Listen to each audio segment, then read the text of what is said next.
जय हिंद साथियों। बहुत सारे बच्चे पूछ रहे थे कि सर आप बीपीएससी टीआरई 4.0 के बारे में बताइए कि हम घर बैठे कैसे सफलता दर्ज कर सकते हैं बगैर किसी कोचिंग के और बगैर किसी नोट्स के हम सफलता कैसे दर्ज कर सकते हैं। प्यारे साथियों, आज मैं बताने जा रहा हूं, अगर इसको आप लोग फॉलो करते हो तो निश्चित तौर पर अपने घर से आप सफलता दर्ज कर सकते हो। सिर्फ मेहनत करना है। मैं कुछ बुक्स का नाम बताऊंगा, आपको मैं किसी नोट्स का नाम नहीं बताने वाला हूं, और जो मैं बताने वाला हूं बिहार के कोई टीचर नहीं बताने वाले हैं। वो सिर्फ अपना नोट्स बेचने का काम करते हैं, अपना कोचिंग चमकाने का काम करते हैं। बट मेरा प्रयास है कि गांव के बच्चों को सही दिशा और दशा देना। तो टीआरई 4.0 की तैयारी करते हो तो सबसे पहला नंबर करंट अफेयर्स की बात करता हूं। तो करंट अफेयर्स के लिए आप लोग एसपीडी करंट अफेयर्स या फिर एडुडरिया करंट अफेयर्स का आप लोग सहारा ले सकते हो, और लास्ट 1 ईयर का करंट अफेयर्स पढ़ना है। और गणित के लिए शारदा प्रकाशन का अर्थमेटिक है, उसको आप लोग बना लेना है। सबसे बेस्ट गणित है ये। मैं 40 नंबर वाले सेक्शन की बात कर रहा हूं।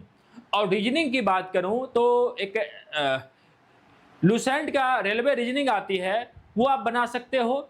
उसके बाद जो है लूसेंट का समान ज्ञान, लूसेंट समान ज्ञान, दृष्टि का समान विज्ञान, लूसेंट का समान विज्ञान और दृष्टि का समान विज्ञान, ये 40 नंबर वाले सेक्शन के लिए ये सभी बच्चों के लिए कॉमन है। ये जो बुक्स है सभी बच्चों के लिए कॉमन है। और आगे अब मैं आता हूं, पीआरटी की बात करता हूं।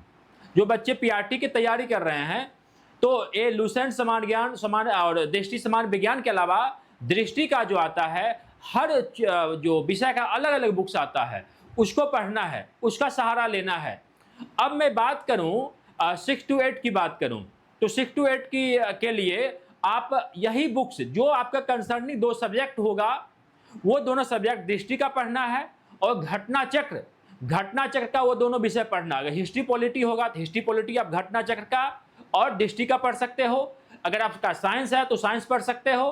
अब मैं टीजीटी की बात करूं तो टीजीटी में भी यही 2 बुक्स पढ़ना है, घटना चक्र पढ़ना है और दृष्टि पढ़ना है। घटना चक्र और दृष्टि जो कंसर्निंग सब्जेक्ट है वो कंसर्निंग सब्जेक्ट पढ़ना है। और पीजीटी में भी जो वही पढ़ना है जो आपका कंसर्निंग सब्जेक्ट है, वहां तो सिंगल सब्जेक्ट पढ़ना होगा। इसके अलावा आप जो है एनसीईआरटी बुक्स का सहारा ले सकते हो। एनसीईआरटी और एससीईआरटी जो आपका कंसर्निंग जो है, जैसे 9th 10th है, टीजीटी है तो 9th 10th का आप पढ़ लेना है, बिहार बोर्ड का और एनसीईआरटी। 11th 12th जो है फिर कंसर्निंग सब्जेक्ट बिहार बोर्ड का प्लस एनसीईआरटी पढ़ लेना है। तो इतना कर लेते हो तो आप बीपीएससी टीआरई 4.0 में आप सफलता दर्ज कर सकते हो बगैर किसी नोट्स के, बगैर किसी टीचर के। हाँ, पढ़ाई तो करना होगा, मेहनत तो करना होगा। अब बोलोगे कि सर आपने इतना बुक्स का नाम बता दिया, मैं कैसे पढ़ पाऊंगा? मैं बता रहा हूं, डेली 50 पेज पढ़ना है। आप रूटीन बना लो, एक दिन में 50 पेज। समझना नहीं है, सिर्फ पढ़ जाना रामायण की तरह। एक दिन में 50 पेज, 2 दिन में 100 पेज। आप जितना मैं बुक्स का नाम बताया हूं 15 दिन में एक बार पूरा समाप्त हो जाएगा। महीना में 2 बार, 2 महीना में 4 बार, 3 महीना में 6 बार, 5 महीना में 10 बार। जो 10 बार इस दिमाग से गुजरेगा, इधर से उधर गुजरेगा, नहीं भी याद रहेगा, ऑप्शन देखते एक साथ ही आप सही लगा दोगे। तो इस पैटर्न को फॉलो करो और आप लोग मेहनत करते रहिए। और हमारे यूट्यूब चैनल जो है बीएसएस क्लब का, आप लोग इसे फॉलो कर लीजिए। और हम हमेशा आप लोग को गाइडेंस करने के लिए वीडियो बना के डालते रहेंगे। हमारा बीएसएस क्लब का एक फेसबुक पेज भी है, बीएसएस क्लब नाम से, वहाँ भी आप फॉलो कर सकते हो। इंस्टाग्राम पर बीएसएस क्लब नाम से हमारा एक पेज है, वहाँ भी फॉलो कर सकते हो। हमारा टेलीग्राम चैनल से जुड़ सकते हो। और हमारा प्रयास है कि गाँव के बच्चों को सही दिशा और दशा देना।